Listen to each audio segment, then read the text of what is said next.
Bueno, Antonio Villalba García, que tamén é investigador do CIMA, por suposto, vai a falar do coñecendo e enfrentando as enfermedades dos bivalvos mariños.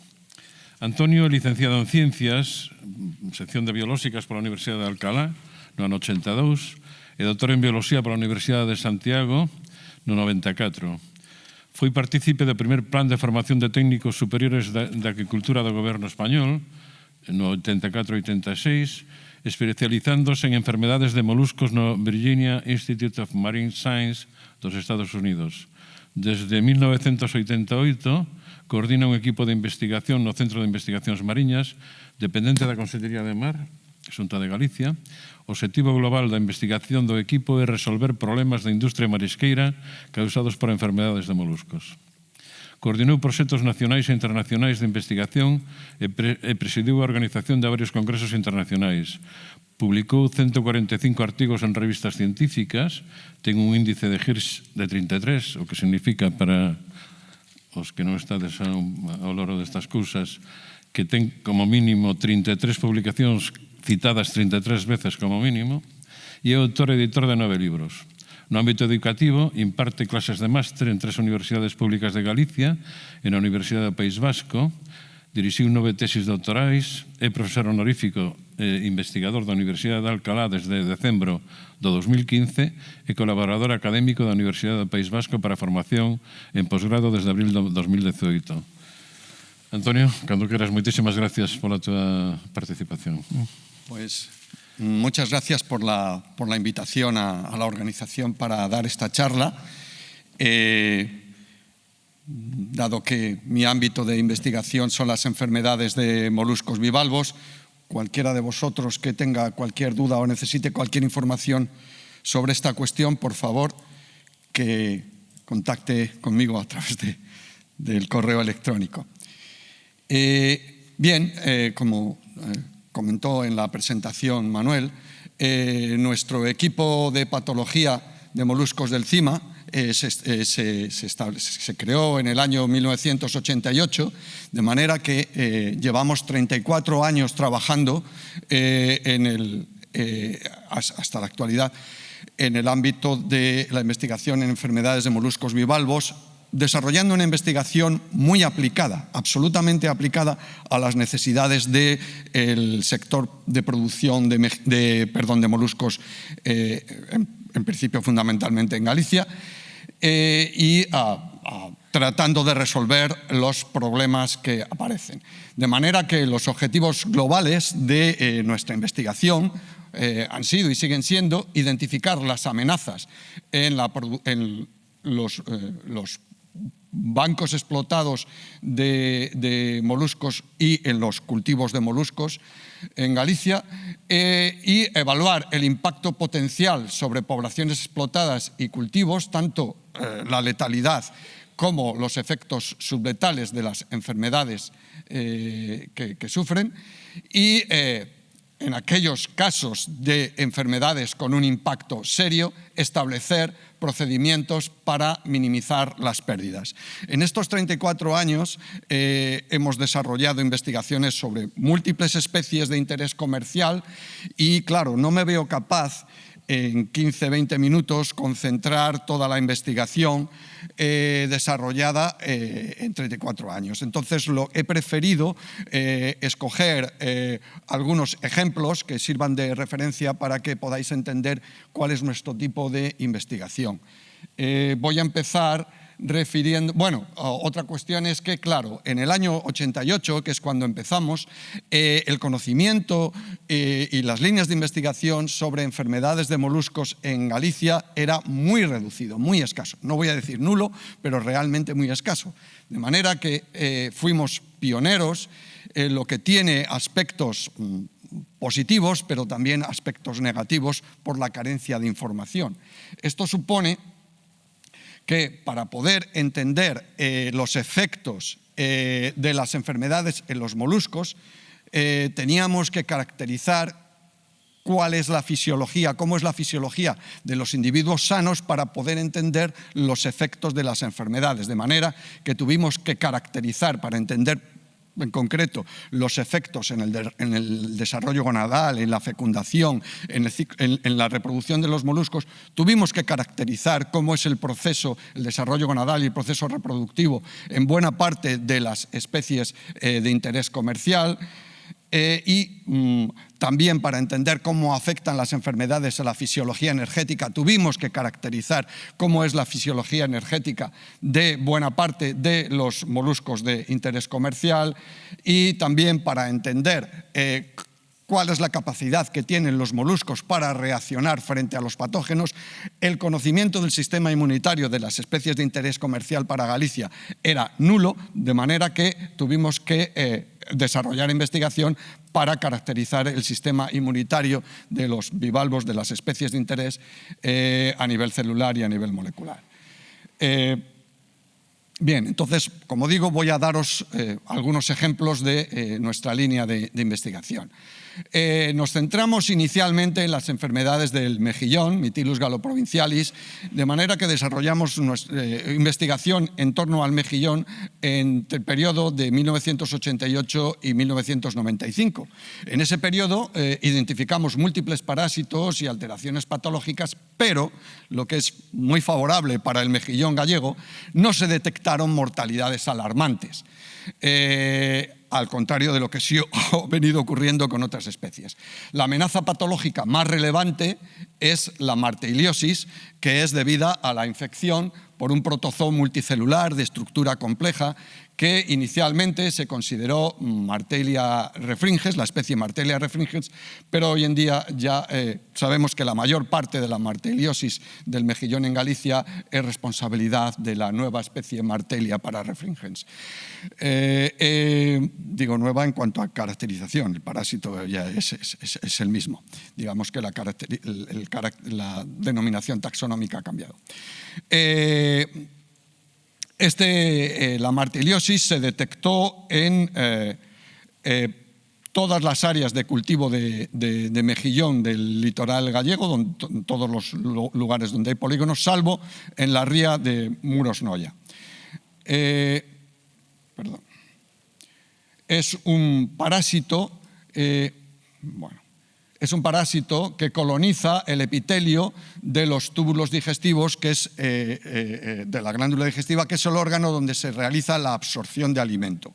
De manera que, como el epitelio de los túbulos digestivos está colonizado totalmente por este parásito en las fases avanzadas de la enfermedad, no se produce absorción de alimento y el mejillón muere por inanición cuando la infección alcanza un estado avanzado. De manera que podemos ver un corte histológico de un individuo sano, de la glándula digestiva de un individuo sano. Vemos el epitelio absolutamente íntegro, estas células son las que absorben el alimento, mientras que en una infección muy intensa vemos que el epitelio está absolutamente colonizado por el parásito, de manera que es imposible la absorción del alimento y, como digo, el mejillón muere por inanición. La dinámica, la distribución espacial de esta enfermedad, de este parásito y por tanto de la enfermedad es peculiar, de manera que si nos fijamos en la ría de Arosa, hay un gradiente clarísimo en cuanto a la prevalencia de fondo de la ría a boca de la ría. En el fondo de las rías, este modelo sirve de referencia para el resto de rías, las prevalencias de esta enfermedad son máximas en las zonas internas de las rías y hemos llegado a medir hasta un 70% de prevalencia en las zonas más internas de la ría de Arosa, mientras que la prevalencia disminuye hacia el exterior y en los polígonos más externos no detectamos la enfermedad. Y este patrón que detectamos en este periodo con la red de monitorización de la unidad de patología del INTECMAR vemos que se mantiene en el tiempo. De manera que realmente los problemas serios de la marteliosis únicamente acontecen en la zona interna de la ría, donde llegamos a medir mortalidades anuales del 30%, que bueno, son altas, pero no son realmente alarmantes, pero como digo, solo en las zonas más internas de las rías. Y como todos sabemos, la mayor parte de las bateas se concentran en polígonos más bien hacia el exterior de las rías. Y es por eso que siempre que se mantenga este patrón, este gradiente, la marteliosis es un problema importante, pero limitado, es una amenaza limitada. Bien, en cuanto a la marteliosis, pudimos comprobar que no hay transmisión directa de mejillón a mejillón. Las esporas y esporangios que se liberan de los mejillones infectados al exterior no se transmiten directamente a mejillones sanos, y es necesario la participación de un copépodo del zooplancton que actúa como hospedador intermediario. Se ha demostrado la transferencia de las esporas de mejillón a copépodo, pero todavía no hemos logrado demostrar la transferencia de copépodos infectados al mejillón, pero es la vía más lógica. Como digo, al no ser una amenaza tan seria para el mejillón como otras enfermedades para otros moluscos, tuvimos que concentrarnos en la investigación de otras enfermedades y hasta cierto modo no hemos hecho mucho esfuerzo en la investigación en torno al mejillón hasta que en Francia hubo mortandades masivas de mejillón cultivado recurrentes desde 2014, llegando a ocasionar en Francia unas pérdidas alarmantes que dieron lugar a conflictos sociales. También allí los cultivadores de mejillón cortaron carreteras y puentes. Las primeras investigaciones de los investigadores franceses aportaron dos causas hipotéticas como causas de esta mortandad masiva.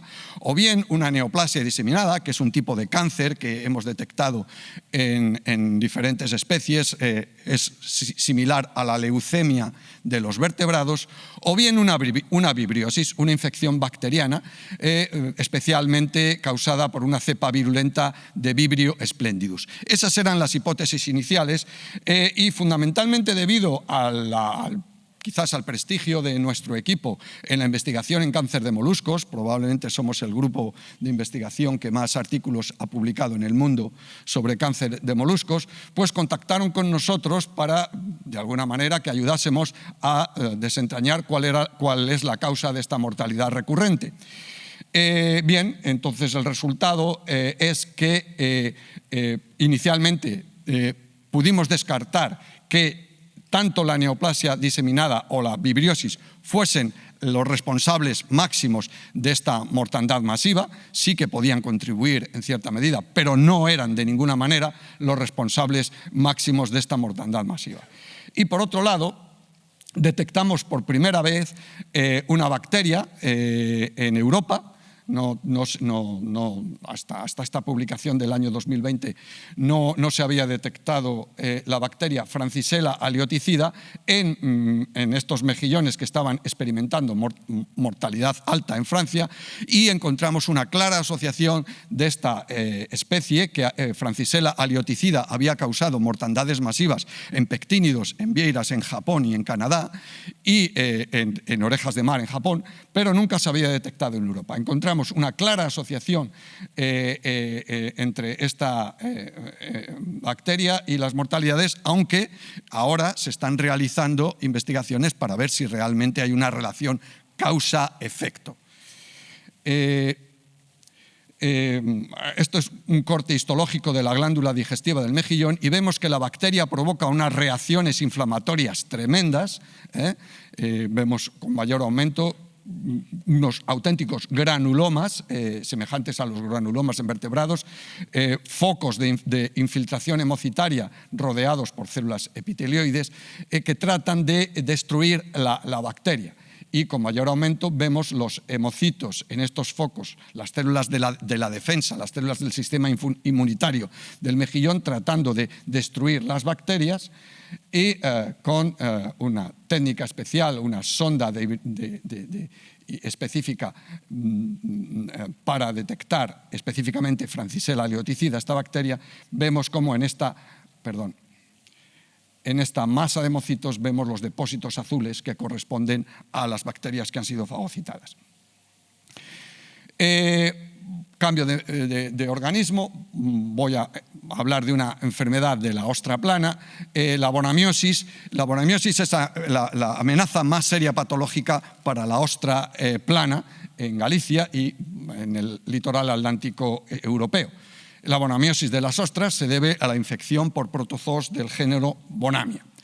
Esta enfermedad se detectó por primera vez asociada a mortandades masivas de la ostra plana, Ostrea adulis, en el litoral atlántico de Francia en 1979 y estaban causadas por el parásito de la especie Bonamia ostreae. Y la enfermedad se expandió rápidamente por todo el litoral atlántico europeo con el tráfico de ostras, de zonas infectadas a zonas sanas. Este parásito es un parásito mucho más sencillo, se trata de células muy pequeñas, microcélulas de un tamaño de 3-4 micras, que son intracelulares. Aquí vemos estas microcélulas en el interior del citoplasma de las células de defensa, de los hemocitos de la ostra. Esto es una muestra de sangre de una ostra muy afectada y se ven las células de la sangre, los hemocitos, como en su citoplasma tienen varias microcélulas del parásito. Las células de la defensa fagocitan el parásito para destruirlo, pero el parásito se protege, no solo no es destruido, sino que se multiplica en el interior de la célula de la ostra y logra destruirla. Provoca también una reacción inflamatoria muy intensa, de manera que la arquitectura de los órganos afectados, veis aquí cómo es la arquitectura de la branquia, una sucesión de filamentos branquiales, pues la reacción inflamatoria destruye esta estructura y hace que el órgano no sea funcional, de manera que no puede captar bien alimento, no puede desarrollar bien la respiración y la ostra en infecciones muy avanzadas muere. Vemos en el interior de esta zona inflamada, vemos como hay múltiples hemocitos cargados de estas microcélulas. Esto sería un hemocito, puede haber hasta más de 20 microcélulas de Bonamia. Bien, en Arosa se detectó el parásito muy pronto, en el año 1980, y el agente de la bonamiosis era Bonamia ostreae también, y rápidamente se expandió por todo el litoral gallego, afectando a todas las zonas donde hay o bien cultivos o bien bancos naturales de ostra plana. En el año 2006 detectamos por primera vez en Europa otra especie del género que estaba también ocasionando bonamiosis, Bonamia exitiosa. Y la distribución geográfica vemos que están presentes ambos parásitos, Bonamia ostreae y Bonamia exitiosa, por buena parte del mundo, donde la ostra tiene importancia económica y causando mortandades en todos estos lugares. En cuanto a aspectos epidemiológicos relevantes, la transmisión sí que puede ser directa, en este caso de ostra enferma a ostra sana. Las mortandades masivas en los cultivos suelen acontecer cuando las ostras tienen tamaño próximo al comercial y la letalidad suele ser muy alta. Voy a pasar. Algunos bancos de ostra plana europeos afectados por periodos muy largos han desarrollado resistencia a la enfermedad. Me avisan de que tengo que ir cortando.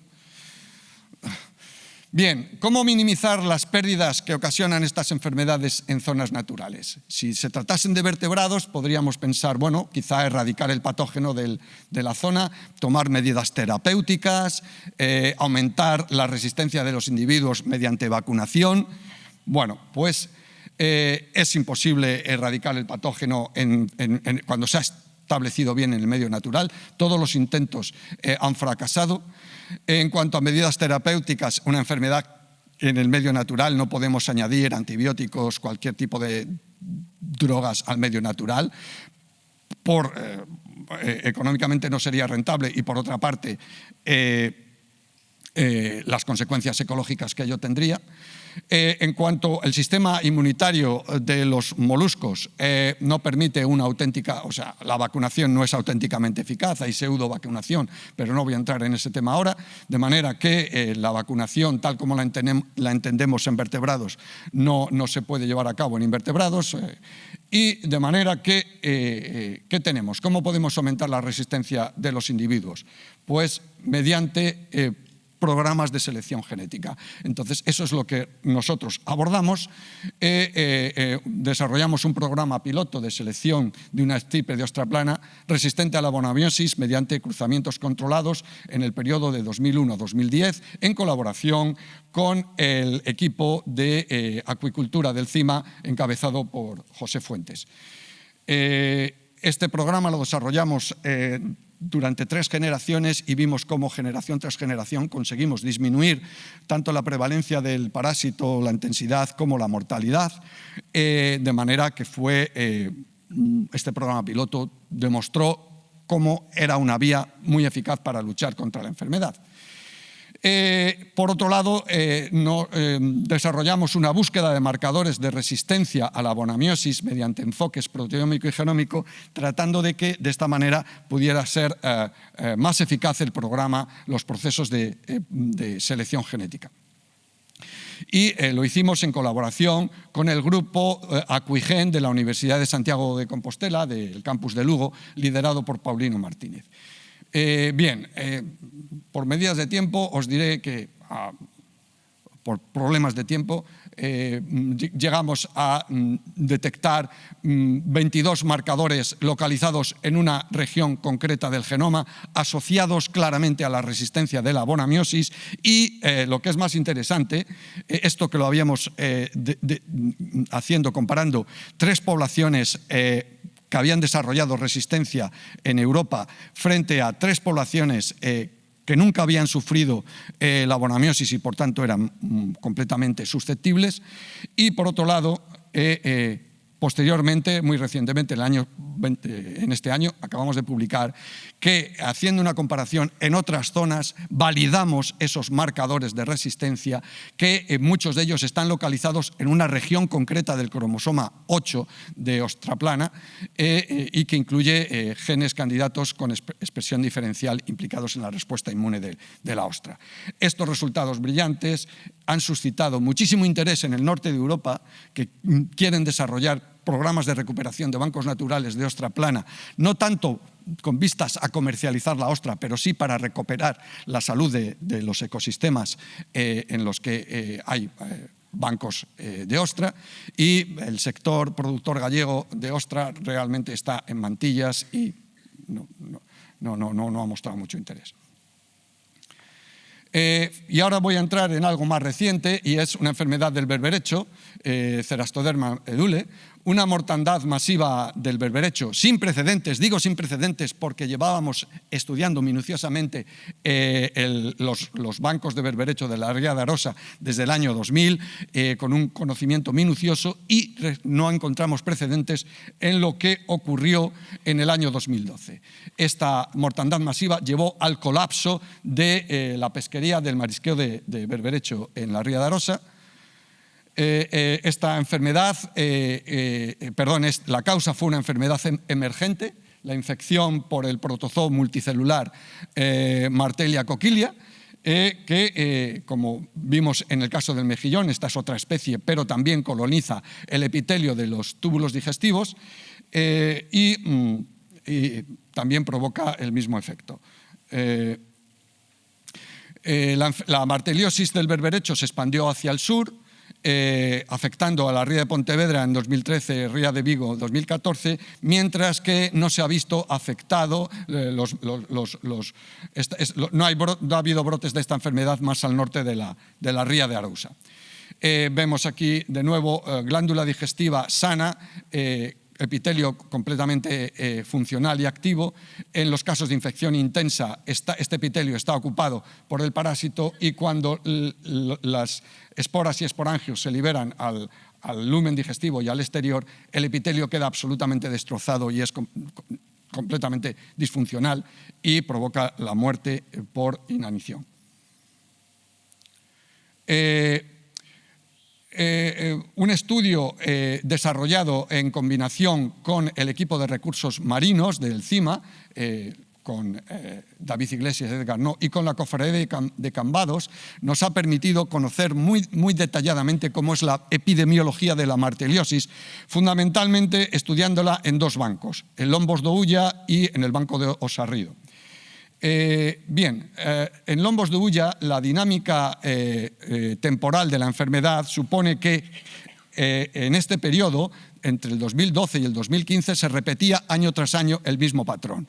Detectábamos el primer reclutamiento en torno a junio y estos primeros reclutas que se detectaban año tras año en el banco, la prevalencia a los pocos meses se disparaba hasta alcanzando el 100%. De manera pocos meses después de detectar el reclutamiento, la prevalencia de la enfermedad alcanzaba el 100% y poco después, en paralelo, la mortalidad acumulada iba disparándose y en pocos meses alcanzaba el 100%, con lo cual toda la cohorte reclutada este año desaparecía antes de alcanzar tamaño comercial, con lo cual no había pesquería, no había marisqueo. Sin embargo, a partir del 2016 comenzamos a ver un cambio en esta dinámica temporal, de manera que la prevalencia tardaba más en avanzar, en aumentar, y no alcanzaba ya el 100% de los berberechos reclutados, y por otro lado, la mortalidad acumulada tampoco alcanzaba el 100% de los berberechos. De manera que este patrón, que empezó a cambiar a partir del año 2016, ya en el 2018 vimos que era completamente diferente. La prevalencia de los berberechos reclutados no llegaba a alcanzar el 100% y, por otro lado, la mortalidad acumulada no llegaba incluso ni a superar el 50%, de manera que ya se recuperó el marisqueo en Lombos de Ulla a partir del año 2019. Entonces, ¿qué es lo que cambió? Dos hipótesis. O bien, el parásito era mucho menos abundante o había perdido virulencia significativamente en la zona, esa es una hipótesis, o bien la resistencia de los berberechos a la marteliosis ha aumentado en esta población por selección natural como consecuencia de la presión intensa de la marteliosis año tras año. Bien, hicimos un experimento y pudimos comprobar que transfiriendo berberechos de la ría de Muros Noia, concretamente el Banco de Noia, que es una zona que nunca fue afectada y por tanto los berberechos nunca, esa población nunca estuvo enfrentada, es completamente susceptible, cuando llevábamos berberechos en el 2017 de la ría de Muros a Lombos de Ulla, y en el 2018 repetimos la operación, ¿qué ocurría? Pues ocurría lo siguiente, el patrón del inicio de la enfermedad. Es decir, nada más a los pocos meses del traslado de berberechos de Noia a Lombos de Ulla se disparaba la prevalencia y la mortalidad rápidamente alcanzaba el 100%. Por tanto, en el 2018 y en el 2017 el parásito seguía estando presente, seguía siendo virulente, pero a los berberechos de Lombos de Ulla, a los berberechos reclutados Lombos de Ulla, veíamos que no sufrían esta mortalidad y esta prevalencia que sí ocurría en los berberechos susceptibles de Noia. Entonces desarrollamos un nuevo experimento, esa hipótesis queda rechazada, para ver si realmente los berberechos ha aumentado la resistencia en la zona interna de la ría de Arosa. Desarrollamos un experimento con la colaboración de bastantes instituciones, aparte de nuestro equipo, el equipo del CIMA de Recursos Marinos, CEDMAR, la ECIMAT de la Universidad de Vigo, la empresa Hydrosphere, la Cofradía de Cambados, la Cofradía de Vilanova de Arousa y, por supuesto, el grupo de genética de la Universidad de Santiago. Entonces, lo que hicimos fue coger berberechos reproductores del Banco de Noia, completamente susceptible, y berberechos reproductores de la zona más interna de la ría de Arosa, la zona más interna de Lombos de Ulla, con una resistencia hipotética. Vamos a ver si realmente son resistentes o no. Llevamos estos reproductores a la Estación de Ciencias Marinas de Toralla para acondicionarlos y conseguir producir semilla a partir de estos reproductores. Por tanto, desde el primer momento de su nacimiento, los descendientes de Noya y los descendientes de lombos de hulla estuvieron en un ambiente absolutamente común, lo que se llama un experimento Common Garden. Y por tanto, siempre en se produjeron las semillas y se llevaron a preengordar a una batea de la Ría de Arosa de la Cofradía de Cambados, y una vez superado el preengorde los llevamos al Banco Marisqueiro de Osarrido y al Banco Marisqueiro de Ariño. De manera que las dos estirpes estuvieron siempre compartiendo el mismo ambiente desde el nacimiento. ¿Y qué ocurrió en cuanto a la mortalidad y en cuanto a la martiliosis? Pues la estirpe de Noya, la estirpe susceptible, mostró este patrón conocido. A los pocos meses de llevarlos al banco, incluso ya en la albatea, la prevalencia fue muy alta, alcanzó el 100%, y la mortalidad fue rápidamente también muy alta, la mortalidad acumulativa alcanzó el 100%, mientras que en lombos, o sea, las descendientes de lombos de hulla, la estirpe con resistencia hipotética, detectamos un único caso de martiliosis en el banco de Ariño y ninguno en el banco de Sarrido, y la mortalidad fue significativamente mucho menor en Sarrido. En Ariño hubo una mortalidad alta, pero por otras causas que no tenían nada que ver con la martiliosis. En definitiva, demostramos que la recuperación de la pesquería del berberecho en la zona interna de la Ría de Arosa se debe a que, por un proceso de selección natural, año tras año, teniendo en cuenta que el berberecho alcanza la madurez gonadal muy rápidamente y cada año hay al menos una generación, se ha obrado un proceso de selección natural y esto ha determinado un aumento de la resistencia de la población. Hemos trabajado también para buscar marcadores genéticos de resistencia y hemos tenido éxito y ahora los estamos validando. Finalmente, simplemente quiero señalar un hito en nuestra carrera, y creo que también del CIMA. Fue una publicación de un artículo en la revista Nature en el que desentrañamos un enigma biológico de bastantes años, de en torno a 30 años, de cuál era la causa de epidemias de cáncer en varias especies de moluscos. Si queréis luego en el debate os lo explico. Y finalmente quiero hacer énfasis en 5 ideas. La dependencia del exterior del sector marisquero gallego para cubrir la demanda de semilla de bivalvos, tanto para engorde y repoblación, y de adultos para el mercado en fresco, ha sido y está siendo nefasta. Porque nos viene semilla del exterior de muy baja calidad, cargada de patógenos, y prácticamente casi cualquier enfermedad que hay en el mundo adelante llega a Galicia. Incluso con adultos que se traen para depurar, esto también supone este tipo de problemas. La resolución, de manera que hay que conseguir no depender del exterior para avanzar en la producción de moluscos en Galicia. La resolución de problemas complejos requiere investigación con enfoques experimentales y equipos de investigadores multidisciplinares. Y este mensaje va dirigido fundamentalmente a la gente joven, que lo tenga muy en cuenta. La monitorización rigurosa y a largo plazo es fundamental en la gestión sanitaria de bancos y cultivos marisqueros. Las series históricas tienen muchísimo valor y hay que procurar no cortarlas. La interacción entre investigadores y mariscadores y cultivadores es muy importante. Hay que trabajar en esto y hay que mejorarlo. Todavía tenemos lagunas.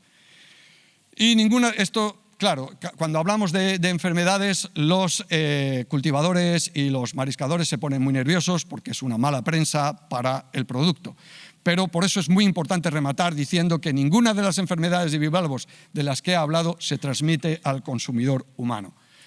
Y ya fuera de informaciones técnicas, lo más importante de un equipo de investigación son las personas. Y en el inicio, los investigadores de este equipo éramos 3, María Susi Carballal, Carmen López y yo mismo, y en la actualidad los investigadores somos Asunción Cao, María Ortega y yo mismo, y en el camino tuvo una contribución destacadísima Elvira Abollo Rodríguez. En nuestro equipo se han desarrollado 12 tesis doctorales y algunos de estas personas pasaron también a formar parte de nuestra plantilla de manera temporal. Y otra cuestión fundamental para nuestro equipo han sido los técnicos de laboratorio. Inicialmente, los técnicos del equipo fueron 2, Maribel Meléndez y Elena Penas. En la actualidad son 3, María Brianes, Anabel González y Patricia Arrúa, y en el camino ha habido muchísimos técnicos que no puedo nombrar a todos porque la lista sería larguísima. Hemos contribuido también a formación de varias decenas de técnicos de laboratorio con las becas que comentó el director y hoy en día estos técnicos se han dispersado por todas las instituciones de investigación, tanto de Galicia como de otras comunidades con investigación marina. Y esto es todo. Muchas gracias por la atención.